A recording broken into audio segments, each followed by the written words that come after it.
We'll get them in. So we talked last time about avoiding service and what forms we can see in ourselves, in our peers, and people we serve with, of avoiding service, how to treat it, what to watch out for. So far we've been looking at and learning of what not to do, what service actually is, what are the factors of strength, what are the characteristics of the servants. All that is great. Today in the last lecture, we want to learn how to improve in being a servant. What assets we have that we could use, what resources we have in our hands that we could use to improve in our service and our spirituality. I know you guys have the booklet, but let's try to think without looking at the booklet. What could you do as a servant to improve spiritually or improve yourself as a servant? What could you do outside the church to be a better person in general? Read your Bible. Huh? Read your Bible. Read your Bible. Yeah. Practice what you actually teach. Practice what you teach, okay? So exercising. Seek wisdom and guidance from like people who are above you. Is that what it's saying? That's something in the service, but what could you do on your own? So read the Bible, exercise what you teach. Take care of your household and whoever's in it. Sure, serve your home. So praying. Huh? Praying. Praying. Listen to sermons. Okay, listening to sermons, all that in reading or gaining knowledge. So gaining knowledge, what else? And exercising, so we got two. There's a third one that we'll talk about today. Okay, the last one we'll talk about is retreats. How to do retreats, how to take time off, how to take time for yourself. So to start,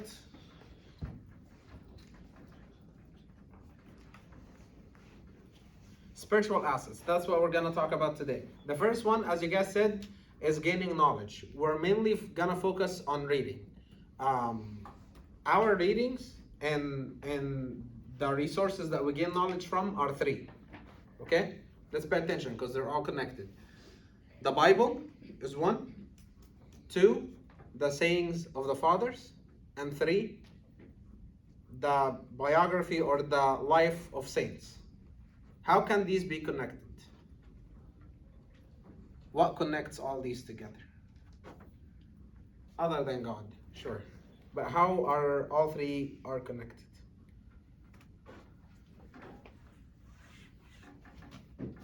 Zero? I would say like to a person who's seeking God, Uh-huh. you're able to pick up little bits and nuggets Yes. from like or little things that you can pick up on and learn and carry with you as you're walking on your journey. So Uh-huh. like a person who seeks Uh-huh. will find. That's Okay. kind of what I would say with how they connect. Yes. Okay. So the materials of spiritual reading are three. Look at this diagram and memorize it. This is how you should read or how you should look at it. Main one, we read the Bible. We understand it through the sayings of the Father. And we apply it through the lives of the saints. Does that make sense? Again, we read the Bible. If we want to understand it better, we understand it through the sayings of the Father. And to put it into practice, we look at it through the lives of the saints. Does that make sense? Same with everything else. The sayings of the fathers, we follow it according to the Bible, so we can translate it on our own. And it's guided by their own lives. Same with the lives of the saints. They live according to the Bible and lived by, this is the opposite. Guided by the sayings of the Father. Does that make sense? So they're all connected. So I can't take one resource and say, I'm only reading the Bible. That's enough for me. How are you going to understand it? Right? You have to read with it the sayings of the Father. You have to read the interpretation. You have to read the explanation. How can you apply it? You see it through the lives of the saints. Does that make sense? If your practice to the Bible was never done before through the lives of saints, then you're practicing it wrong. If your understanding of certain verse outside these sayings of the fathers or the interpretations of them, then you're understanding it wrong. Does that make sense? Yes? Is this clear? So any readings we do, we have to follow all three. We can't just rely on one. I can't just keep reading books of the fathers. These are all information. I won't figure out how to apply it without reading the lives of those saints. Make sense? I can't only look at lives of the saints. I have to read the saints of the Father and the Bible to figure out their steps, how they reach that. I can't just read the life of Saint Anthony and take off to the desert. Not gonna work. I will die in a week, right? So they all guide each other. They all put each other into a certain pattern. Now, the purpose of the spiritual reading, as we said, this is our asset.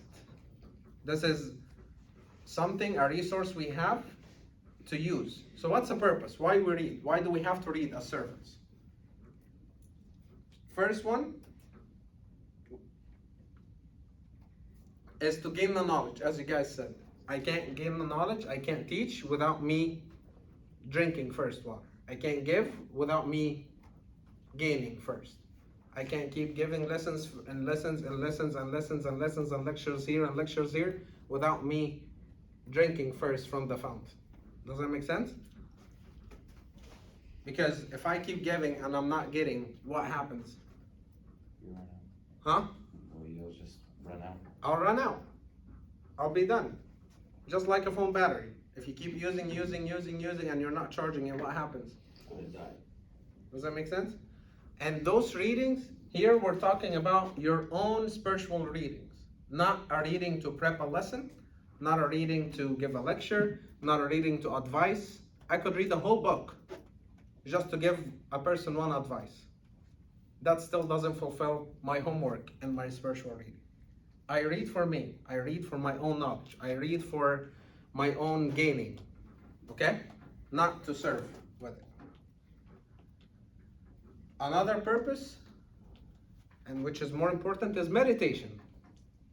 So we read to get ideas to think of. We read so we have materials. When we have our free time, our own time with God, we have something to think of. We have something to talk to God with. We have something to think of how to apply.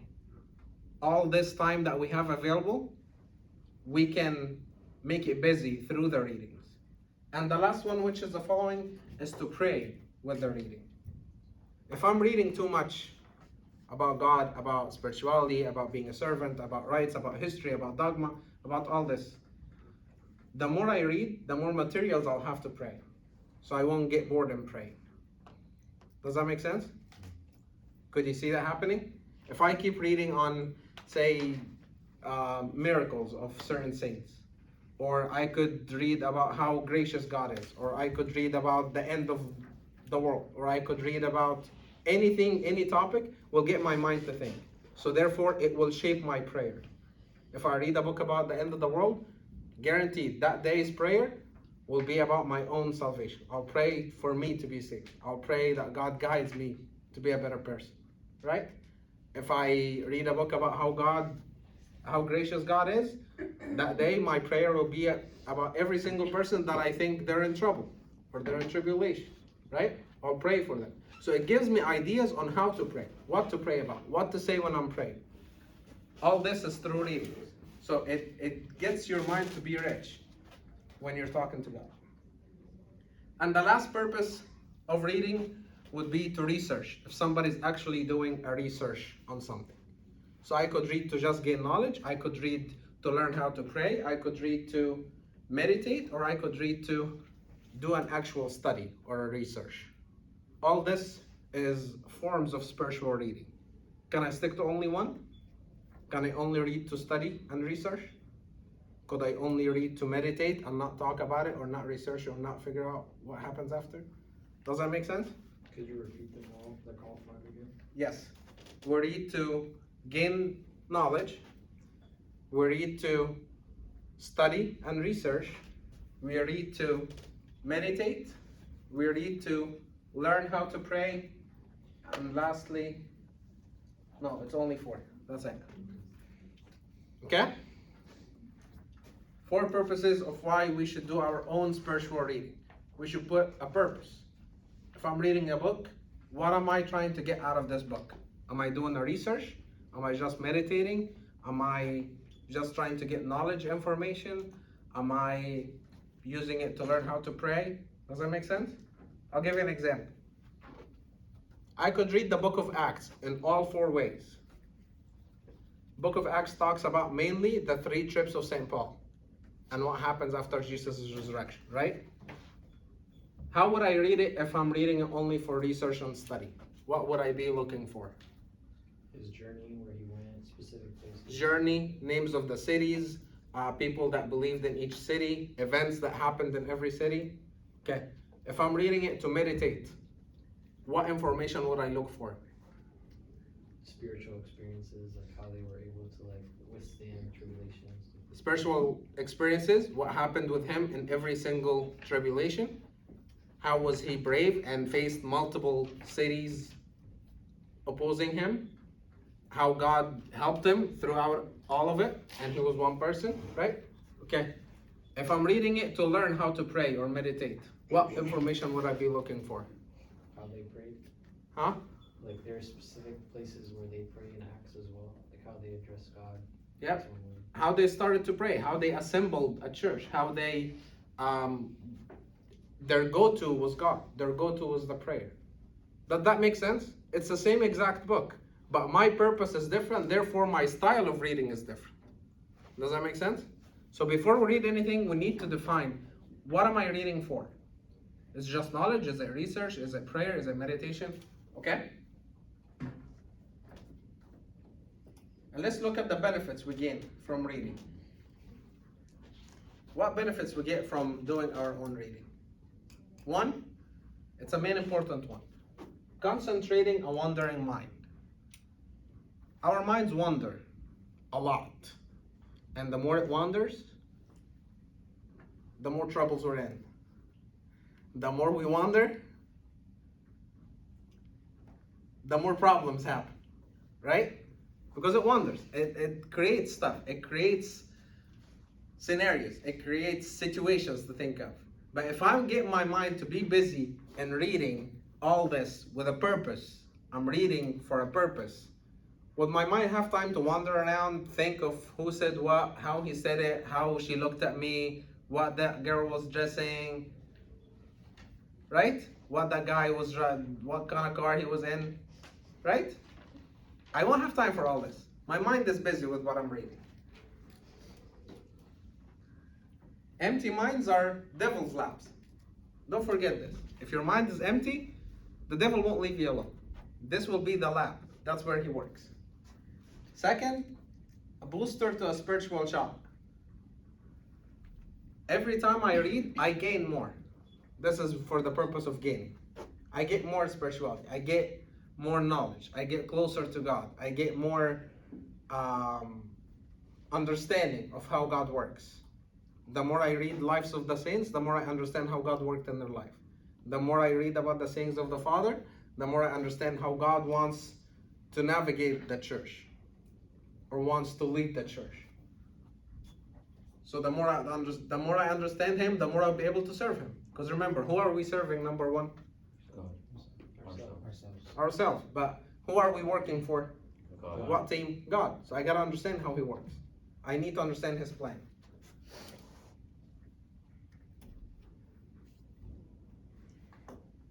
Words to actions. How would a benefit of reading transform words into actions? You have something to go off of. Okay. So, what else? How would a reading transform words into action? What type of reading would transform words into action? When you actually understand the reading, so you would turn it into how you act, right? Yes. What you do. Which one of this helps you transform words into action? Right here. The more you read it, the more you see it happening. So we're not just lecturing. These people lived this life we're talking about. These people put it into practice. And they were living a harsher life than we are.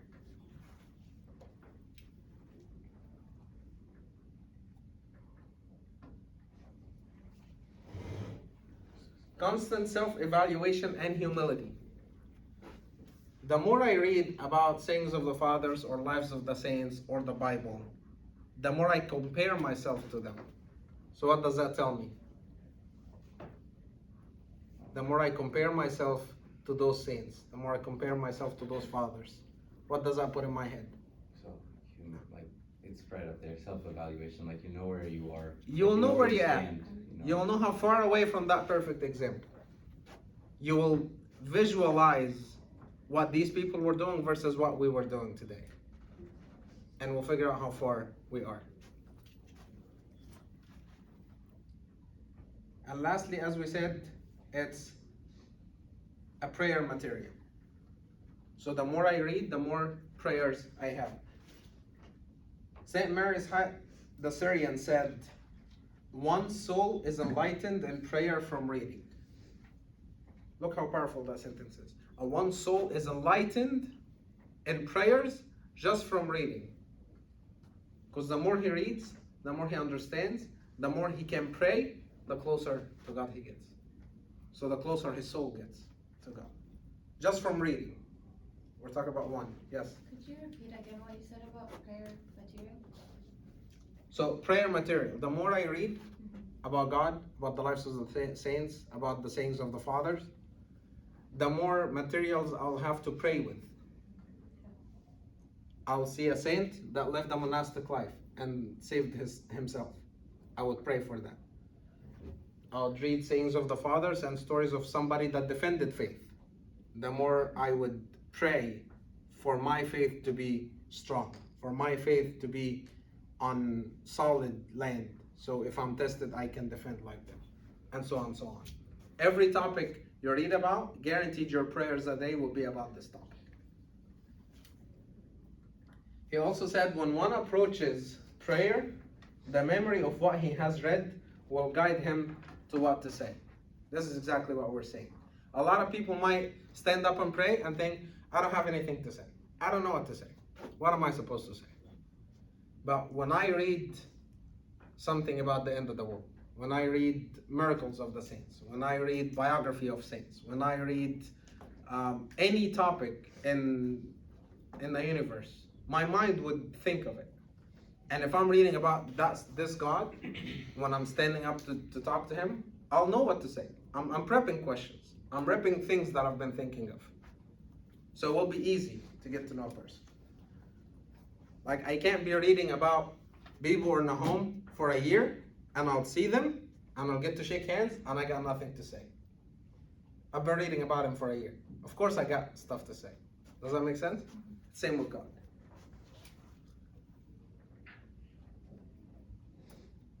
Last one with reading is how to read. It's even important, because how we read is how we get that benefit. There are two elements on how we read. One is the time, and two is the amount or the quantity that lead to quality, both of them. Meaning, 11 p.m. on Saturday night. Is that a good time to read? No, Why? because you have church tomorrow morning. Probably Because tired. you sleep early? No. Huh? You're probably tired. You're tired, you're exhausted, you're thinking of what you're gonna do tomorrow, you're probably gonna go out with your friends, or you had just came home from being out with your friends. Your mind is not ready to read. It's never a good time. You will not retain anything when you read at that time. How about this? You read at 9 a.m. Is that a good time? Yeah. Good time. How about if you read 2 books at 9 a.m.? No. No. Why?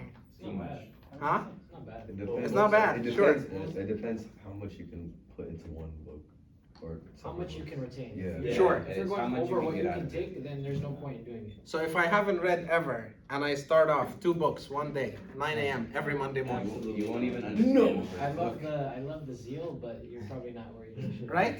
You're not gonna retain anything. I love the ambition. Yeah. You're just ambitious. Bro. The zeal is good, that's good, but it's. You're sprinting, in the first 2 minutes of the race. You get cramp 2 minutes in, and you're done, right? So you have to focus on both the time that you read and the quantity that you read. That leads to quality. So you can't read too much in such a short time, and you can't read in the times where you cannot retain. So think of when you can retain. Some people, they retain better with taking notes. So prep when you're about to read that you're in a setup and time enough to take notes. You can't be sitting on the bed at 10 p.m. doing like this and reading a book. Right? What happened after the first page? Pass out. Those off. Bye-bye. No. Right? Right? Okay. So this is reading. Any questions? That's the first asset we have. So we figured out when to read, how to read, purpose of reading, and the benefit of reading. Questions? Okay. Second one, as you guys said, exercising. But this, I'll talk about different type of exercise. Spiritual exercise. Spiritual exercise is an exercise that you take on in your own personal life to gain a certain virtue or to gain a certain understanding of a spiritual topic or to accomplish a certain thing or to overcome a certain sin. All these are spiritual exercise. A lot of times when you go confess, your father of confession tells you for the next month, you're going to do this. You're going to read this book. You're going to do this exercise daily before you go to bed. You're going to pray this prayer before you go to bed. All these are examples of spiritual exercise. But here's the catch. What's the benefits first of spiritual exercise? Why do we do spiritual exercises? Why do we advise people to do spiritual exercise? I would say like replace a bad habit and turns into a good one. Okay? So you're gaining good habits? Helps you grow in spirituality. Huh? Helps you grow in spirituality. Sure. All aspects we're talking about will help you grow in spirituality. Trains your body and like gets you used to something like spiritual. Like Get you in a habit. Yeah. Okay? Get you in a good habit instead of a bad habit. What else? It helps you realize the next time that when you step away from something, like you do a spiritual exercise because you know that you did it off of something. Like, you know how I said, like, you replace a bad habit Sure. and turn it into a good one? So baby Next steps. time, Yeah. next time it helps you realize. Okay? that So you're it's a road to repentance. Yeah. Okay, very good. It's all what you guys said. Number one, building good habits. So, if I'm first time going to the gym, how hard would it be? pretty hard. Very hard. Mark, very, Difficult. yeah. Very hard, very difficult. First time going to the gym, even if I'm carrying a 5 pound. What happens after a year if I go every day? You'll be good at it. Would I think of going? No. Would I wake up think, oh, I have to go to the gym today, it's another day, no. Right? It's a habit. It became part of the routine. Just like waking up, brushing your teeth, eating breakfast, dressing up, putting some clothes on so you don't walk out without clothes. It's a habit. You build a habit. You build something that your brain doesn't have to think about. That's a benefit of exercise. Exercise, if you look at the term in a dictionary, it's a repeated action over a certain period of time. I'm exercising. Doesn't mean that I have to like it. If I'm exercising, I do it regardless. Ask anybody who's gym fanatic. I'll do it whether you like it or not. Day and night. Right? Why? Because the more you do it, the more of a habit it gets. The more it won't hurt anymore. Makes climbing easier. So if I'm climbing in my spiritual ladder and I'm baby stepping on the first couple steps, halfway through or quarter way through, would I be able to take 2 steps at a time? Wow. Yes. Inshallah. What? That's the goal. That's the hope. It makes climbing easier. If I'm climbing, if I'm lifting 1 pound today, 2 pounds tomorrow, 3 pounds a day after, it's harder at first. But what happens after a while? Get used to it. I get used to it. It's becoming easier now. So the more I do it, the easier climbing gets. If we compare, look at this example. If we compare a walker to a driver, if somebody goes to work every day on foot, and another person goes in a car, drives, which one will be easier to climb a mountain? The one that walks. The walker. Why? Because he's used to it. So if I'm facing a harder road, if I'm facing a more troubled situation, which one would take it easier? The one that walks or the one that drives? Because he's used to it. He's used to that exercise. He exercises daily. When he gets to climb a mountain, it's a piece of cake.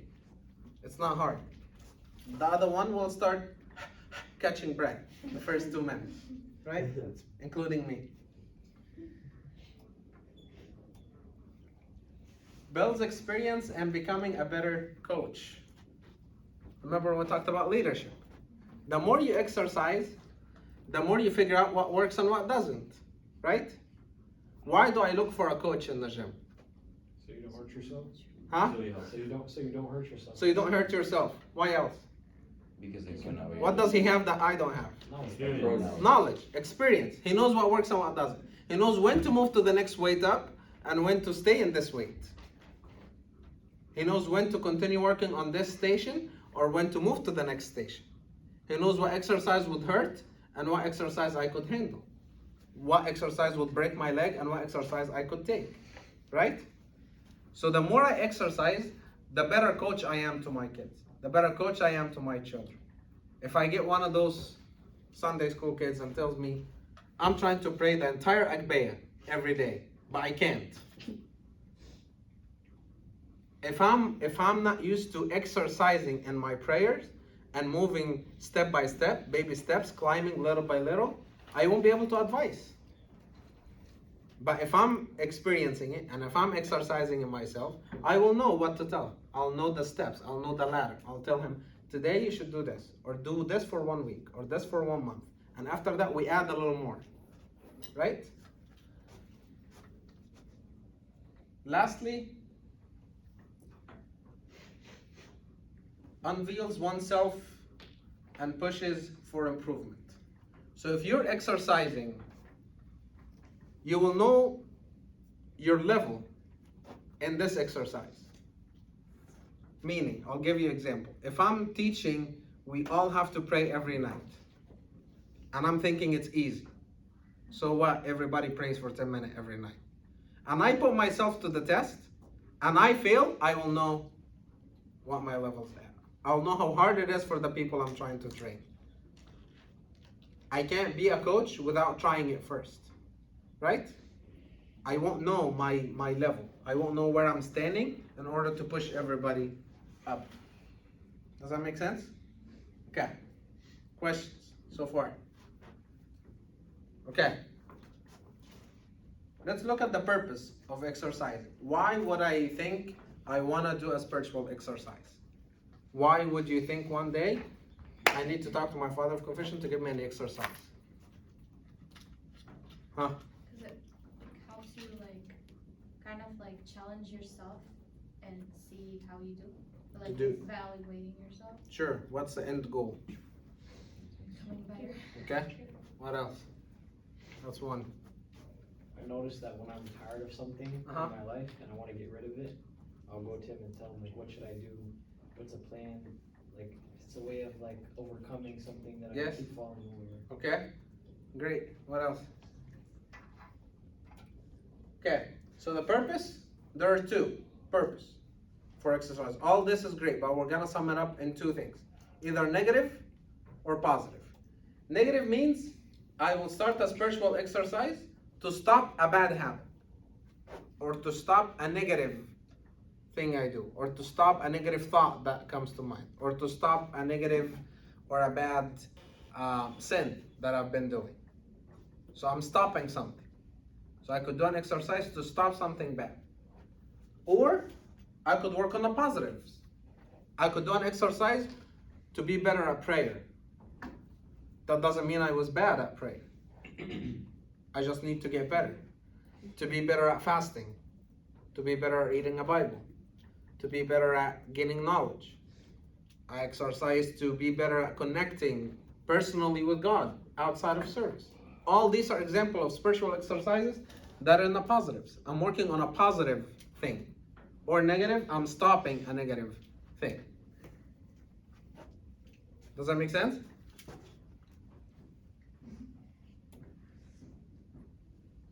Or I could do both. I could do an exercise to stop something negative and to replace it with something positive. Example. Every time I hold my phone, I open Candy Crush. Is that a bad thing or a good thing? Every time I hold my phone, I open Candy Crush. Every time? Every time I hold my phone. Alright, it's a bad thing. It's a bad habit. So I can do a spiritual exercise just to stop this. Or I could do both. I do a spiritual exercise that every time I hold my phone, I stop Candy Crush, and instead I open the Bible. So I got two things out of it. I stopped a bad habit and I gained a good habit. Which could be easier because I'm not taking something away. I'm just replacing the meaning of it. I'm replacing the type of the action. I'm still holding my phone. I'm still working on my phone 24/7, but I'm using it for what it's good for. Not chatting, not Facebook, not Snapchat, not Instagram. Not Candy Crush. Huh? Not Candy Crush. Not Candy Crush. Make sense? Okay.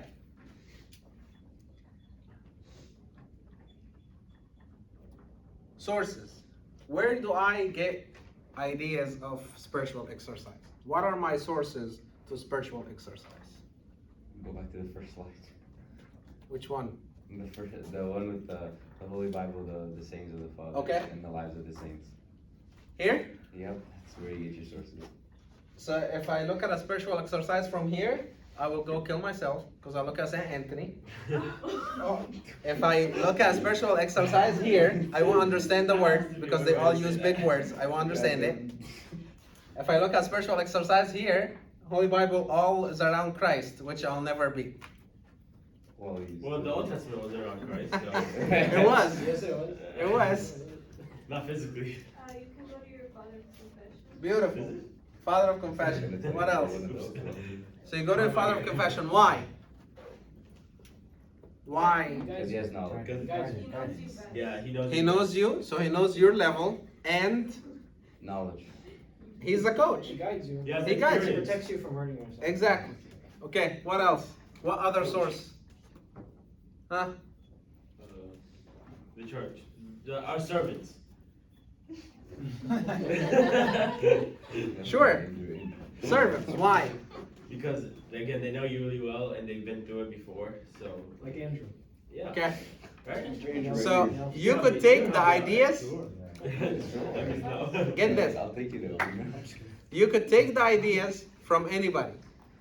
Collect ideas. You could collect it from the Bible. You could collect it from Lives of Saints. You could collect it from sayings of the Father. You could collect it from servants. You could collect it from your peers, something they tried before. But who's the one to approve it? Your father from. Your Father of confession. Oh, Your coach. The one that knows you. The one that knows your spiritual level. I can't get you to climb 100 steps when you're struggling to climb 3. Somebody else can, but I can't. Right? So I have to ask, would this be good for me? Would it benefit me? Even further, would it benefit me permanently or on short term? Meaning I could gain a virtue or I could read books, I could do an exercise to be better for a short period of time. For 1 month. I did an exercise, I was great for 1 month. I didn't say one bad word. What happens after that 1 month when certain circumstances happen? I get worse. I fall 100 steps more. Right? Why? Because I climb too fast. Does that make sense? Yeah. Okay. So, sources, the main thing is guided by the Father of Confession. But Bible, Lives of the Saints, sayings of the Fathers.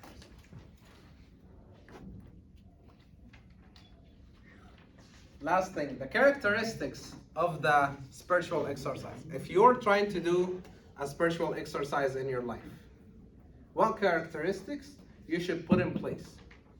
What should you think of when you're writing down, for the next month I will do this exercise? What does that exercise have? What are the characteristics of any spiritual exercise? Like, what do you need to Few do? things.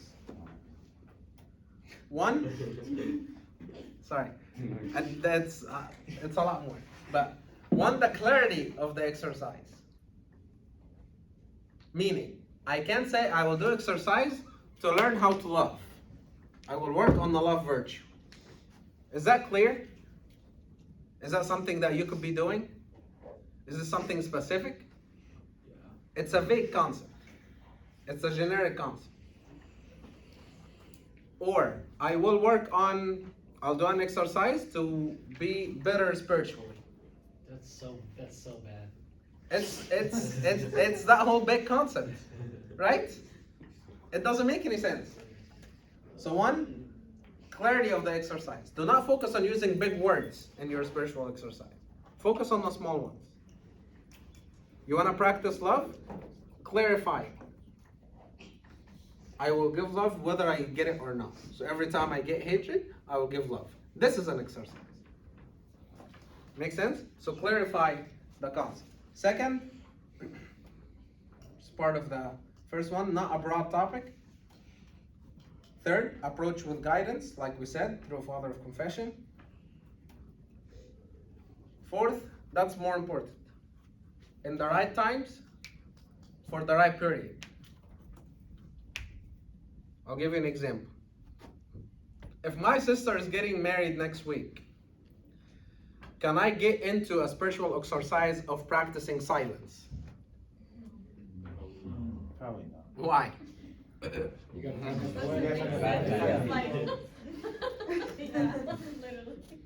All the wedding, my entire wedding. Does it work? No. Well, Did it get the point? Did I gain anything? It's meaningless, right? So, in the right time and for the right period. I can't do, I'll practice silence for 2 months. What happens? Probably not good. What happens if you practice silence for 2 months? And you're a talking person all the time? People think you're depressed. Huh? People think you're depressed. You could be depressed. You could go crazy. Yeah, you will become depressed. We could put you in a hospital. Right?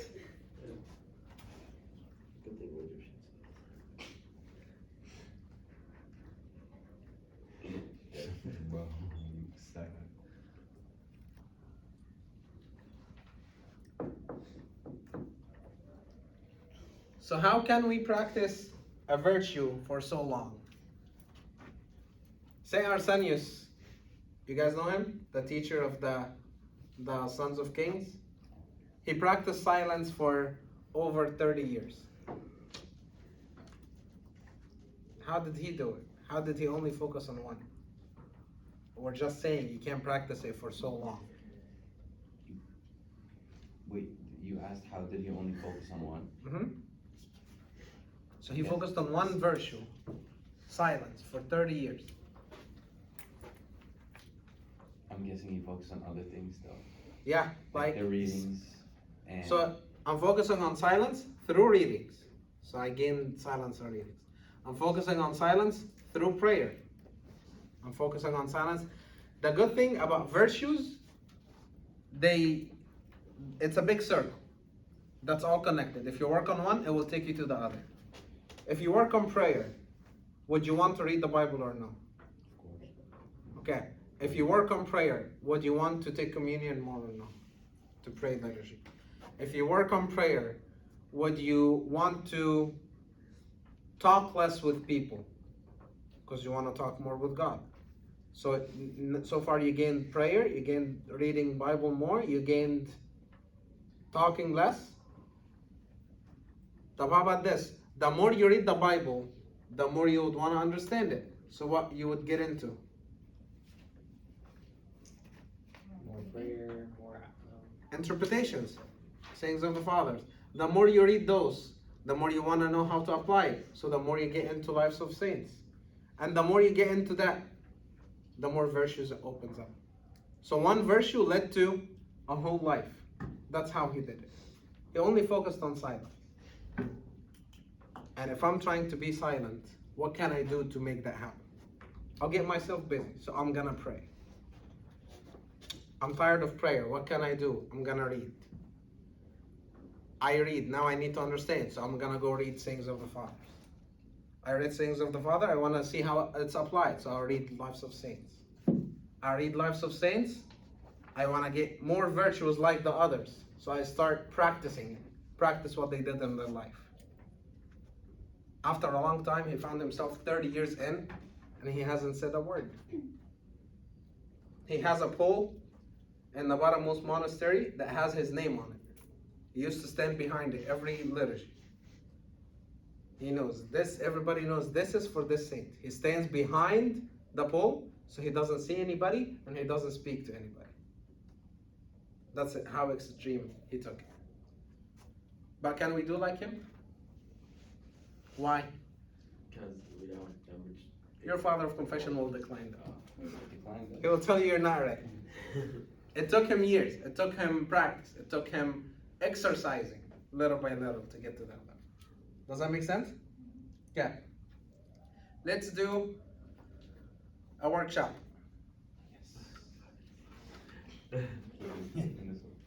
We have...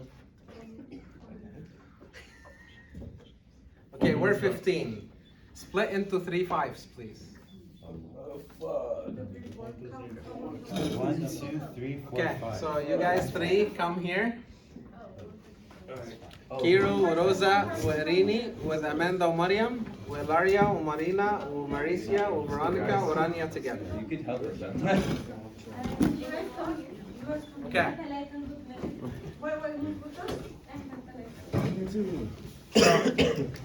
Here's what I want you to do. Here's what I want you to do. Guys, focus.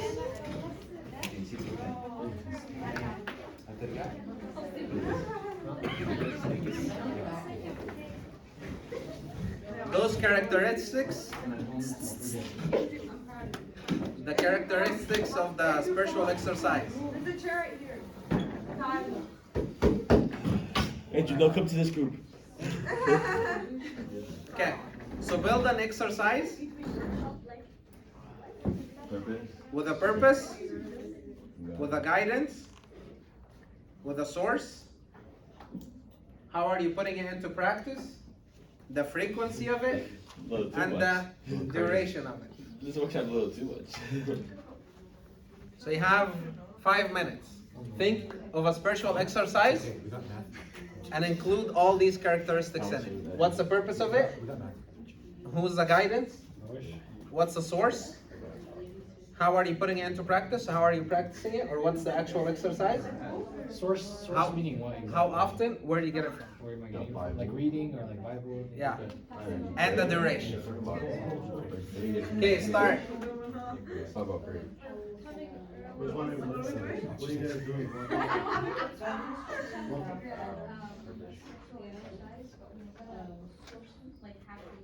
So, what is a lot of nice ideas for spiritual exercise? Good ideas right now. Start. It's an order. So start with a purpose.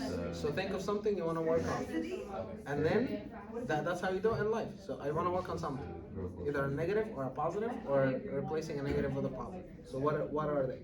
And then see guidance. So who's the guidance? What's the source? Where do you get the idea of doing that spiritual exercise? And then what are you doing? What's the actual exercise? What's an action are you going to do? And how frequent you're going to do it? And then how long you're going to do it?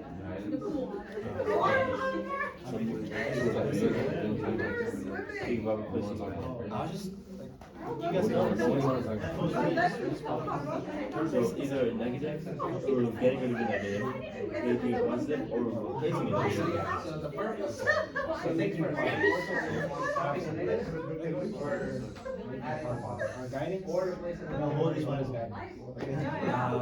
and then So who you look to. the guidance. So So you you look take to. the Bible, you literally Father, Yeah, the most Father of them. confession. and then Then what's your source? which is the Either foundation. the Bible. The Bible, or Practice saints. of And then how are you putting into action? Like it's So your We purpose. still haven't even said what the exercise. Yeah, you guys need to make one. But I actually have one positive just to Prayer. Or you could, the purpose of Don't say like this. Prayer is big. I feel like that's just a way to make sure that you're actually knowing what you're doing. I'm not. Oh, sorry. And then it's wrong. now my concept. I feel like it's like a better thing to do. Like, I'll like, Right. what if you like, okay, avoiding social media. My exercise was for someone to pray for someone that we know isn't coming to church. We just pick one person that we can see is spiritually struggling and pray for that person. So it's positive because we love another person. We're sacrificing our time for that person. So not only are we getting prayer, but we're also having love for other person. Our example can be every morning, Satan was. Because if you're reading a chapter every single day for the rest of your life, Yeah, exactly right. And then what did Jesus say? He said, I labored for you in prayer. That you wouldn't fall. Exactly. So Jesus did that for Peter. So we can also do the same for someone that we see that isn't coming to church. We know everyone. We know people who do it. So I've been trying to do that myself. It's up and down. But I do remember the person. I do remember the person that I've been wanting to pray for since the day that I said it. So it's been there. It hasn't been as long as I want, but God keeps reminding me. And the thing is, the key that I notice is that when I ask God to remind me, He never doesn't tell me not to pray, or He never doesn't remind me, because I'll always be praying, and then eventually I'll pray for this person, like I have that thought. So the putting into actions, that's praying for someone who hasn't been. Praying for someone who's either separate from God, or hasn't been coming to church, or Okay, someone that's away from God, someone that's not close. frequency can be once a night. It could be almost every day. Yeah, every day.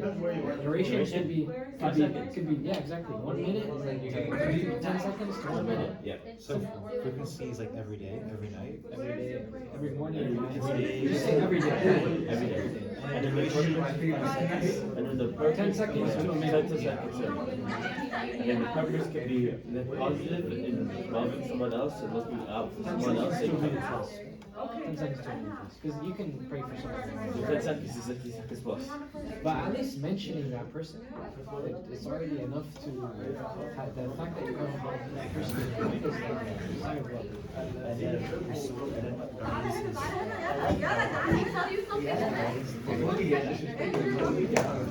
Okay. Bring it back. Let's hear it. Okay. Let's hear it. Who's starting? The boys? You guys ready? Yeah? Okay. Guys. Can I see how you want to say it? Okay. Let's see how everybody did. Huh? What do you guys got? So our purpose, So what's the purpose? Our purpose was Guys, listen. Right. Our purpose was to make a positive in our spiritual journey. So it's gonna be a positive purpose. Yeah, it's more so centered around like loving other people, or thinking about other people. So in prayer, Okay. reminding ourselves to pray for someone who we know is distant from God. Okay, so the purpose is to think of other people. Yeah. Okay. The guidance is Father confession. okay. A source. What's the source? Where'd you get that I from? thought of the example of Jesus praying for Peter when he was, you know how he said, I've labored for you in prayer so that you wouldn't fall away. Right. So thinking about another person, just having that person in your heart, laboring for them in prayer so that they're not so Okay. distant. So you're thinking and praying for somebody else like Jesus did for Peter. And then How are you putting it into practice? Just to pray every night. So basically putting it into practice by reminding ourselves, like either it could be in the morning or at night, Mm-hmm. but once a day, reminding ourselves to pray for this person in some way. So frequency and power we're putting into action are kind of in the same boat. Okay, so you're praying for somebody else outside your normal prayer. That's a practice. Frequency, how often? Every day. Every day? For how long? Duration could be simply from even 10 seconds to as long as you want. No, how long is the exercise period? How long are you gonna be praying for that person for life? As long as you Yeah, could. honestly, Until that genuinely, person- I want to do it for life. That's the Okay. only thing. Like, as long as this person is alive, put Okay. that person in my heart so that I'll- they're there. Okay? I would say you would do it until that person comes back to church, but then once he like, Even once when that, they come back but to once that church? person comes back to Let's church, keep it makes you feel better, Continue. and you want to go Okay. find someone else to do it for. Okay, let's evaluate. Let's all of us evaluate this. How can I search you? Uh-oh. How clear was that exercise? Pretty clear. Is that a clear purpose? Yeah. Okay. Is that a broad topic? No. That's very specific, that you care for other people. Okay. This one. Are you approaching with guidance? Yes, through Father of Confession. Is it in the right times? Yeah. Yeah. Never a wrong When time you're to pray praying. for someone. It's never Okay. a time to pray, period. Is it for the right period of time? They selected they will pray for life for that person. It could And happen, then- it could not. But Okay. Then we find a new person. that Did person this comes happen? back. Is it a right period of time? Probably not. Probably not. Yeah. Why? Too long. It's very ambitious. Yeah. 1, 2.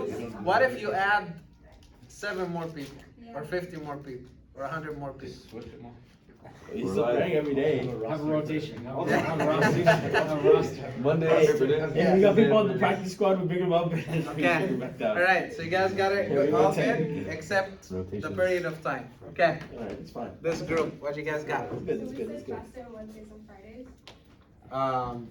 So fasting Wednesdays and Fridays, that's the action. So you're gonna fast Wednesday and Friday. So the purpose was to strengthen your relationship with God. Strengthen the relationship with God. Okay, that's a purpose. And the guidance would be your Father of Confession. Okay, and who's the source? We said Pope Carolus because he fasted pretty much like every day to do liturgies. Okay, And frequency. we said weekly. So Wednesdays and Fridays, twice a week. And then for duration, I mean the goal was like for life, but like maybe aim for like two weeks out of a month. So 2 weeks out of the month you fast for Wednesdays and Fridays, and the other 2 you don't. Okay. How clear was the purpose of the exercise? Pretty clear. I think it was the exercise clarity was clear. That it was clear. The Yeah. broadness. It was a broad topic. Strengthen relationship with God. Is that a specific topic or a broad topic? It's a little bro. We wrote the same thing. Huh? Here, broad. You're saying it's not broad? Huh? You guys think it's definitely not broad? You did it? Okay. How about this? Nothing wrong. And instead of strengthening relationship with God, and instead of this broad of a topic, how about, I'll explain it because I can't put it in a sentence, but how about giving my body less so I can grow spiritually? Sure. So less demanding body and more demanding soul, in a way. Is that more specific than strengthening relationship with God? Right? So I put it into a more specific. So everything, I will think of something that I will give less to my body to gain more spirituality. This is more. So the end goal, yes, I'm gonna strengthen my relationship with God. But what's the purpose? What am I trying to go for? Okay, approach with guidance, yes. In the right times, Yeah. yes. For the right period, Yeah. a couple weeks is not bad. I can start with a week even in the month, and then move to 2 weeks, and move to 3 weeks, and move to 4 weeks. Very good. Good job, guys. So you missed one. Okay, you guys. Us? Yeah. Yeah, okay, so we had reading the Bible, introduction to the Bible, like putting it in your everyday today life. So That's reading the Bible, that's your action. That's that's the action. And our purpose. What's the purpose? The purpose was it's a positive purpose. It's to grow closer to God and gain knowledge of the Bible, so you have more to pray about during prayer. Gain knowledge of the Bible is a purpose, so it's a positive purpose. Your guidance is Guidance, Father Father confession, source. Bible. So you have to be reading from the Bible. Okay. And How are you putting it into action? You said you're gonna read more. Frequency. well, our actions was take notes and put it in give that input back to Abuna, so helps you stay consistent basically in what you're reading. Okay, frequency. Yeah, frequency is a chapter, start off with a chapter every day. Chapter daily. Okay. Yeah. For how long? For a month. For a month. Yes. Okay. Was that clear enough? Sure. It was clear? Okay, was it broad?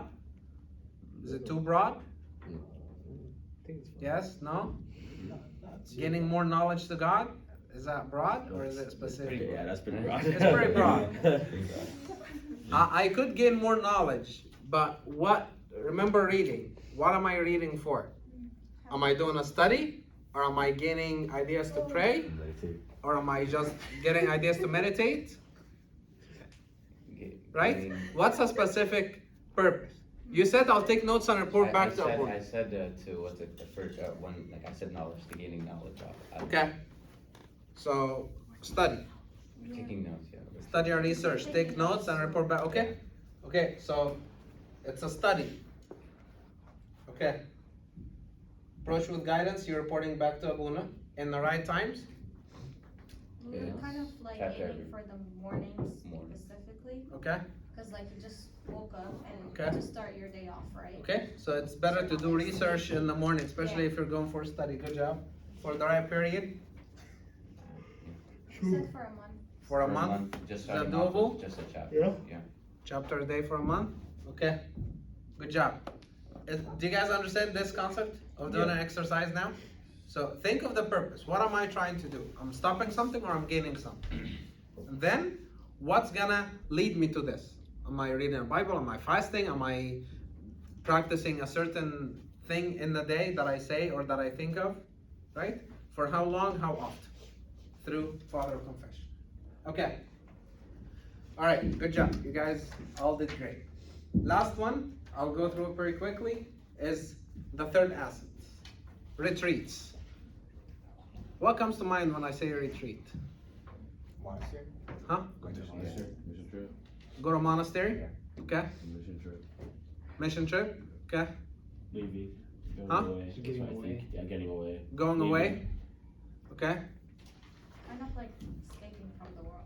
Escaping? Okay. Retreat Great. in like a war sense is like go back to home base type thing, or get into like some safety. Okay. So similar. Very good. I didn't know that. Okay, in a war sense, you're going back to base. Very good. What else? I think most of you did. The last trip we went to in the monastery and Disneyland, was that a retreat? Yeah. The first part was. More like an adventure. Monastery, Seemed like an yeah. adventure. Adventure, yeah. From all that I experienced. Disneyland was a vacation. Huh? The last part was like a vacation. Okay. The Was first more part, of a like I trip? said, the first part was a retreat. Okay. Let's find out what a retreat is.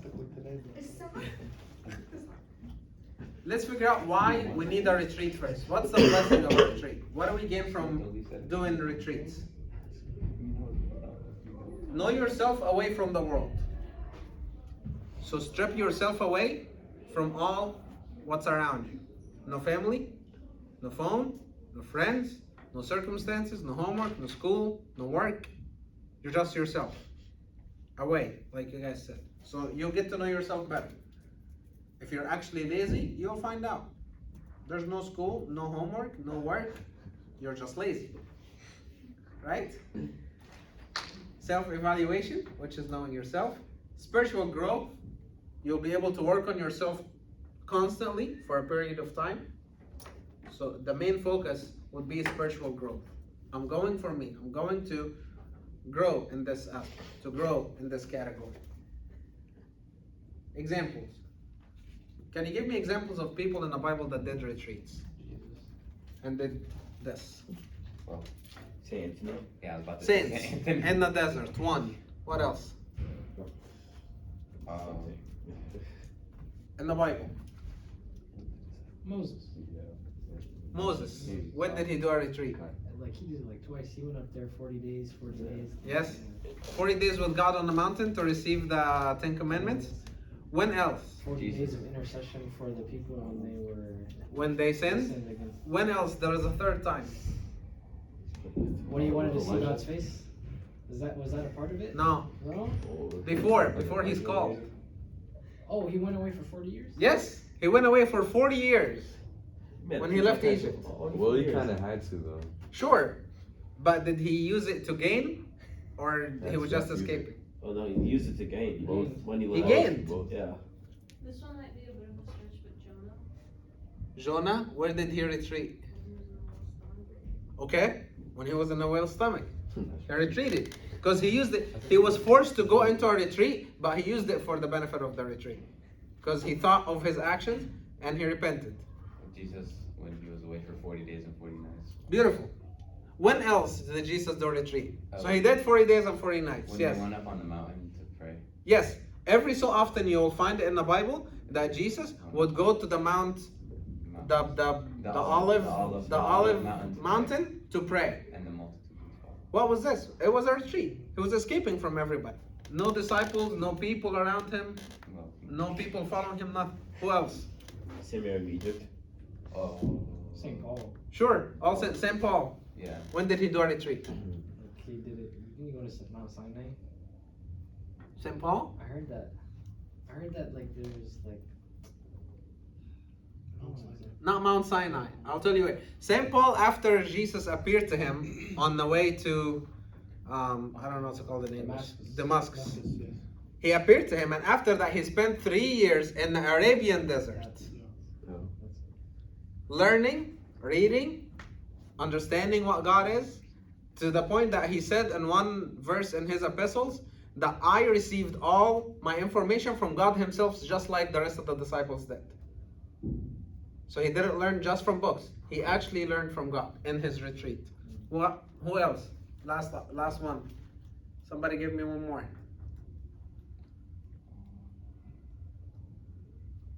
Huh?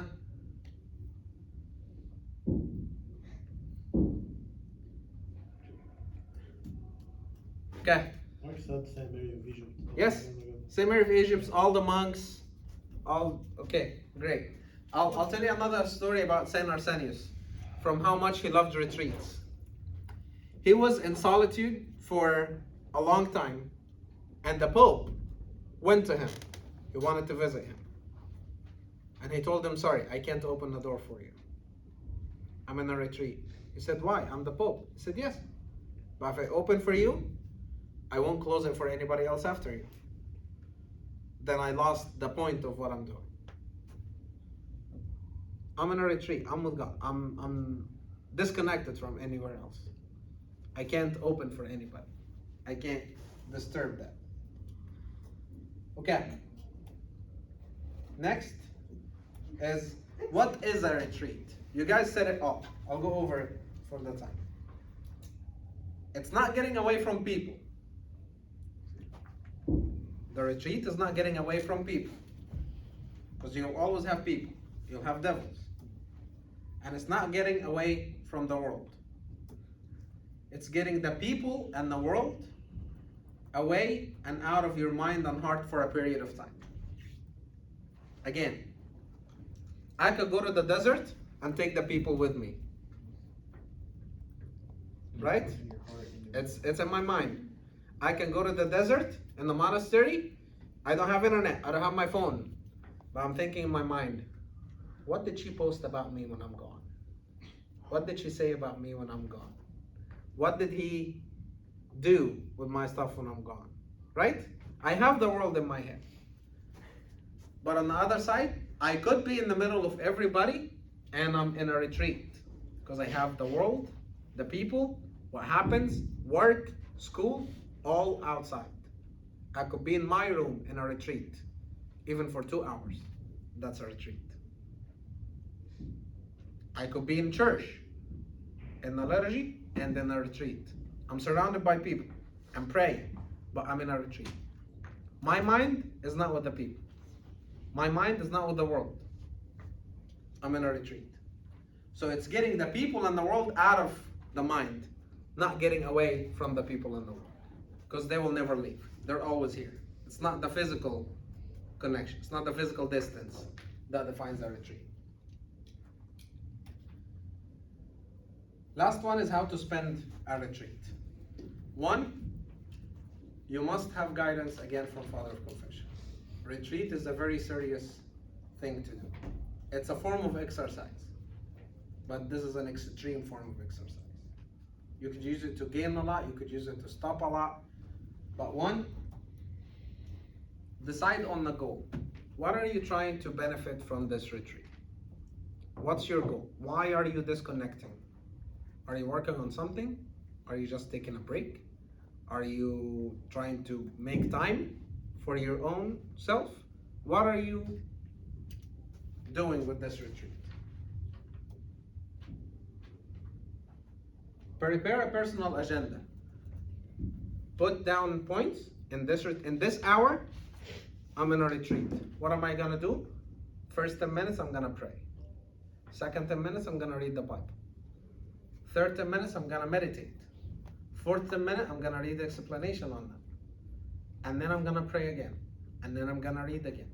And then I'm gonna take a break. It's okay to take a break in the middle of a retreat, right? But have an agenda, have a program. It could be an hour, it could be a day, it could be a week. Have a program. What are you doing in that retreat? And it cannot be something for something else or for somebody else in the world. I can be in a retreat and thinking for a solution for my friends. Or I can be in a retreat and prep a Sunday school lesson. That's taking the world with you. That's taking service with you. You're not working on yourself.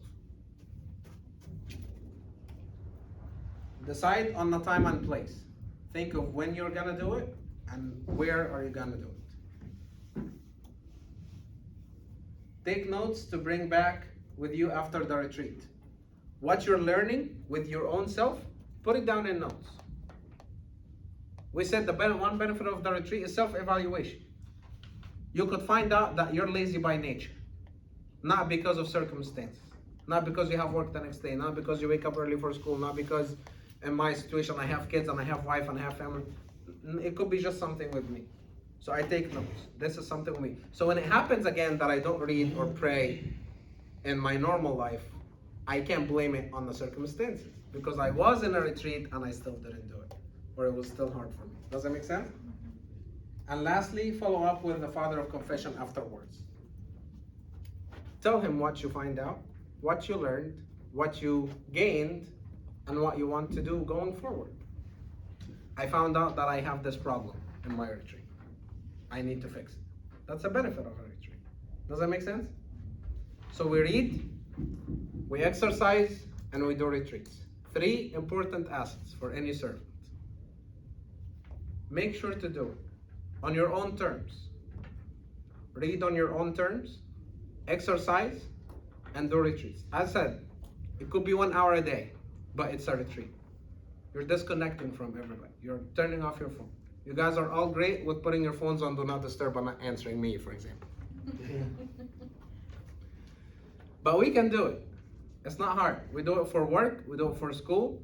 Some of us, if we have jobs that require not using phones, we're able to do it. So why can't we do it for our own salvation? Why can't we do it for our own self? Make sense? Yeah. Okay. Any questions so far? 3 important assets to apply. Questions? Nothing. Come on. 0? That was a good, no, very strong. Okay. All right. So this sums up our course.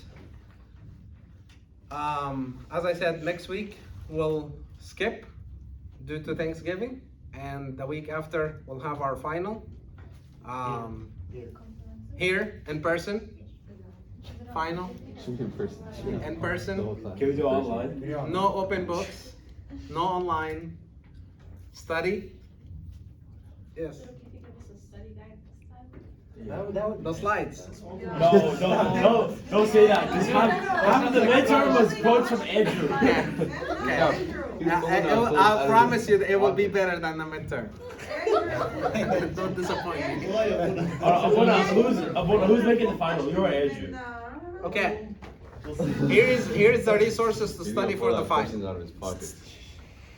Here's the resources to study for the final. The slides. Keep in mind the slides have notes, not just what's on the actual slide. If you pull the notes, you'll find the stuff that I say in between. So you can, if it's a verse, if it's a story, if it's an example, all that in there. The other one is the PDF that I sent. The PDF that we've been doing homework from. Read it again, take notes, read the points on it. So is there gonna be like random verses that we don't know of? No. Hey, remember this? He said no. The third source is Peter first. What we read before. Okay, that's okay. Okay, all 5 chapters. First Peter. First Peter. That's our study guide? Huh? That's our study guide? Sources again for the final. The slides with the notes. Stand. The slides with the notes. First Peter. What else did I say? Oh, and the PDF that we've been doing homework from. Not all of us can access the notes because you need Office. Yeah. No. If you have PowerPoint, the free version. Okay, go. No, it's free. Download the free On your version. phone, it won't work on the phone. No, I will. And I will see notes. Never open. Yeah. Mine just says, William Mark needs to send it again. Okay, guys. Thank you. Let's get up and pray. Oh, actually, he was right. They asked me to resend it, yeah. Yeah, right? It asked you to read.